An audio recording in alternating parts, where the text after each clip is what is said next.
Good afternoon, everybody. Hope you guys are having a really good weekend. And apparently I can't talk today.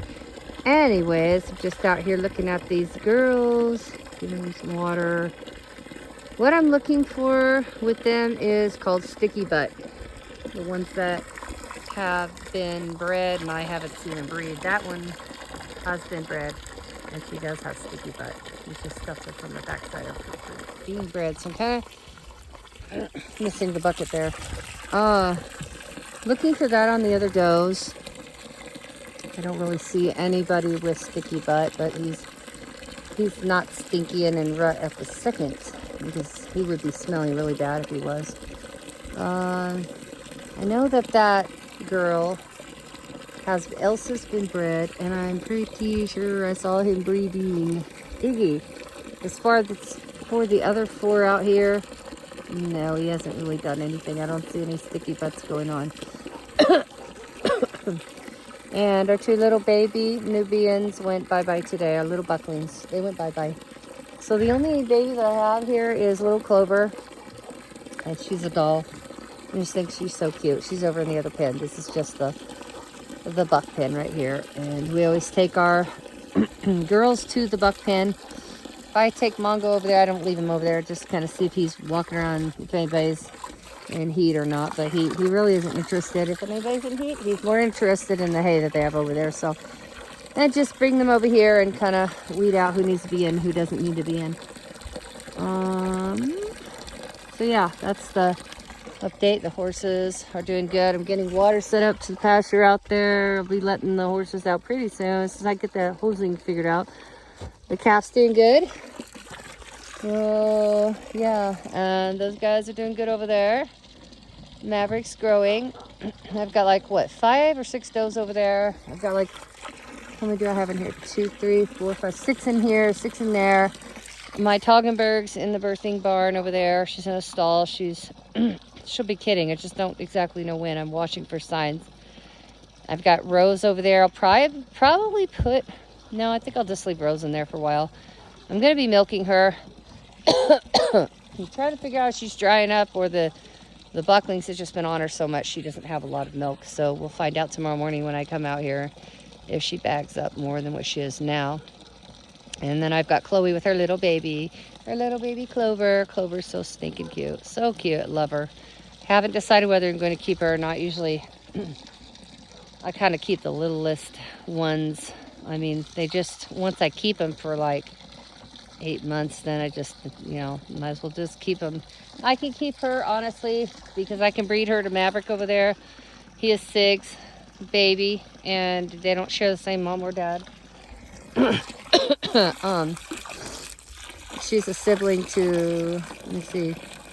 She's a sibling to that light tan doe, half sister to that one. But they share a dad. Clover is, he is the dad to Clover, so obviously wouldn't want to really put her in here, but she's not big enough anyways. She'll be going in with Maverick. Maverick's a slow grower. I think he'll grow, but it'll just take a little bit of time. He's getting bigger. It just takes a little while with those little micro babies. Every now and then we have one of those little tiny ones, itty bitties. And I think she's like the second itty bitty one we've had. Little tiny thing. They're full term. They just are so itty. They're so small. They come out in their bag. The whole bag comes out with them in it, and they're just so tiny. The littlest, stinkiest little things I've ever seen. And we have Mavis bred. So mid-May she'll be having her kits. That's about all that's going on, I guess. The broilers went goodbye. Yay. The broilers, they're gone. They got butchered, processed, however you want to put that, yesterday. And I'm so glad, because they were starting to smell bad. They're between 4 and 5 pounds each. Good sized broilers, just not too big, so they're not too tough, but just they're perfect when they're that size, because they just taste so good and so yummy, and they're tender. So glad they're gone. Hi guys.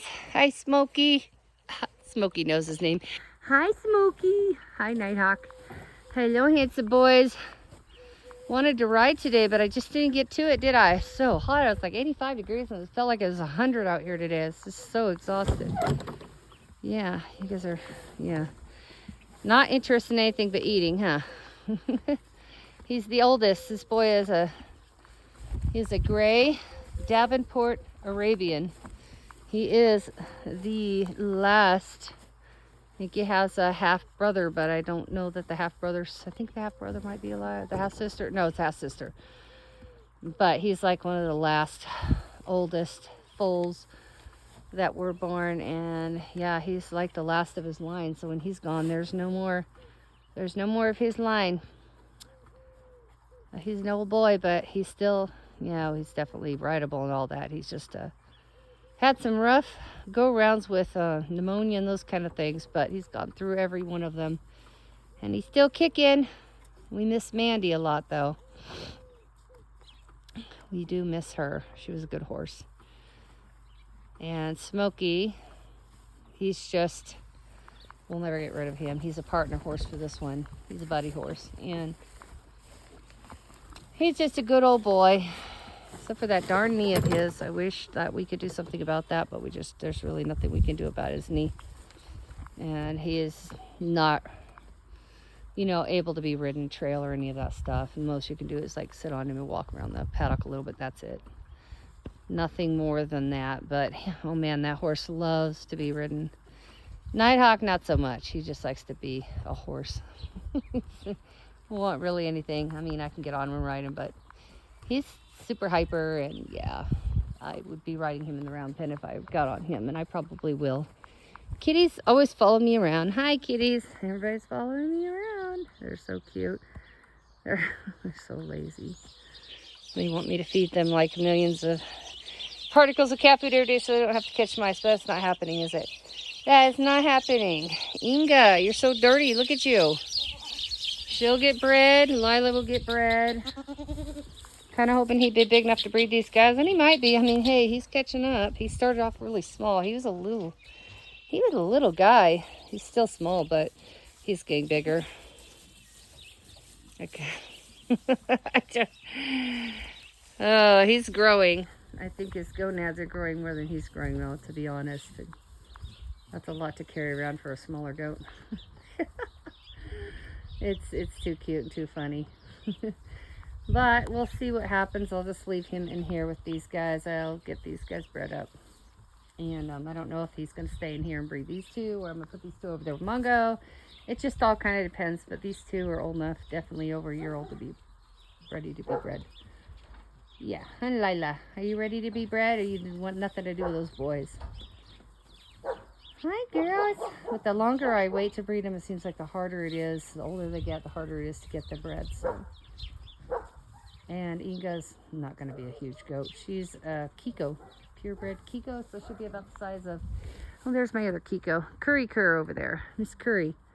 She'll get about that size, and she's growing. And Lila will get bigger. So yeah, that's, the Mavis is over there in a cage hiding. She doesn't want to be bred anymore.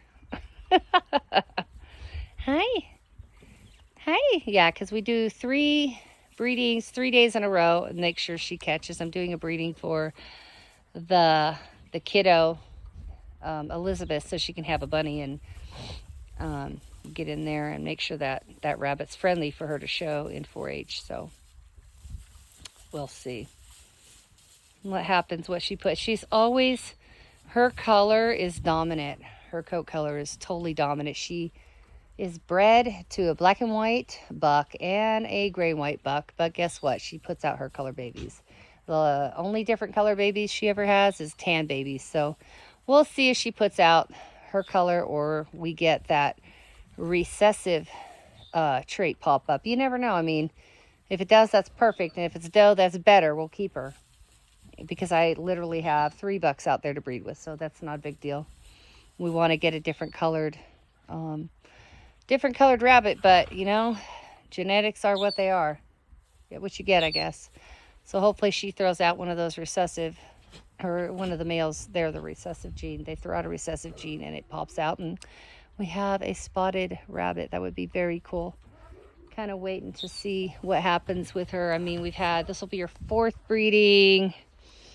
Hi, lazy kitty. Hi. Her 4th breeding. So, and she hasn't put in anything more than her color or a light tan color. So let's, fingers crossed for something a little bit different in color. They're not, are you fighting with her?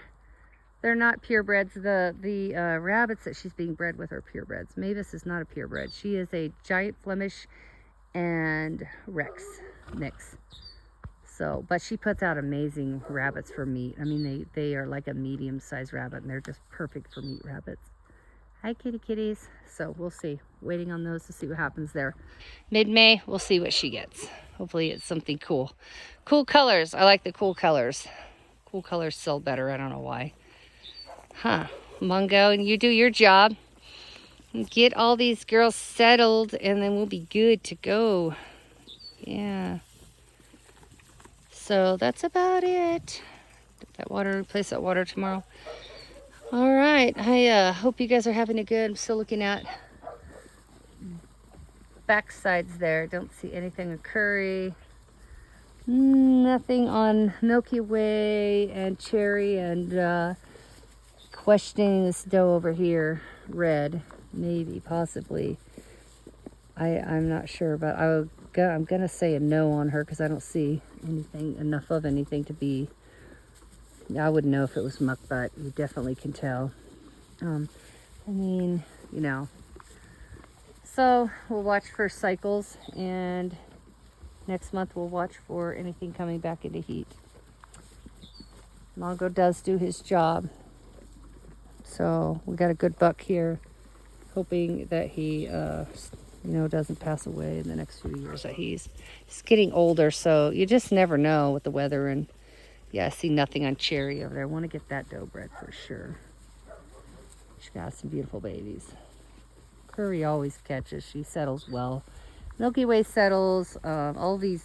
This is the first timer here who had her kid. They all settled fairly, and she's been bred. She has definitely been bred. I can see that.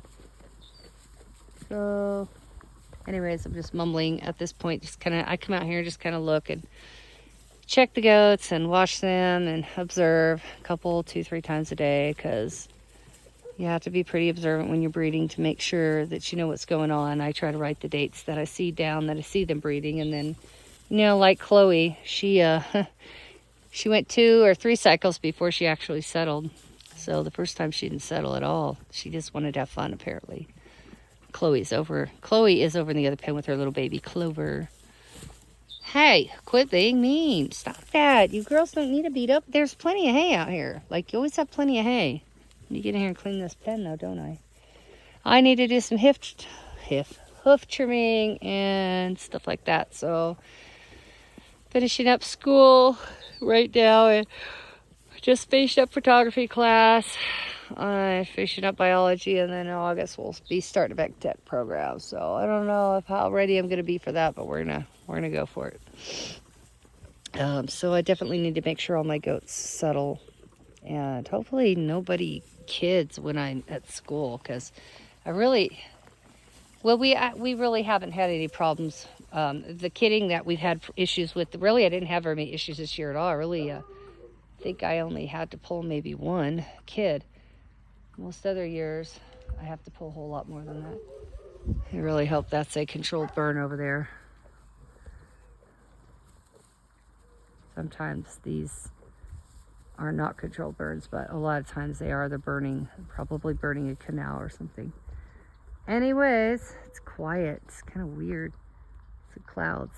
So I hope you guys have a great week next week, and I will catch up with you guys next week. Stay healthy, stay safe, and thank you, Jesus, for everybody who is healthy and all of the healing for the people who are sick. And thank you for just all these animals being healthy and us to be able to take care of them and give them good lives and do cool things with them. I always thank God for everything that we have, because without God, we have nothing. Nothing. This is a blessing for us to have what we have. May not be the biggest, fanciest house or the fanciest things, but you know what? It's ours. And we just are so grateful for it. So, all right, y'all. Well, I'll talk to you later on. Have a great week. Take care.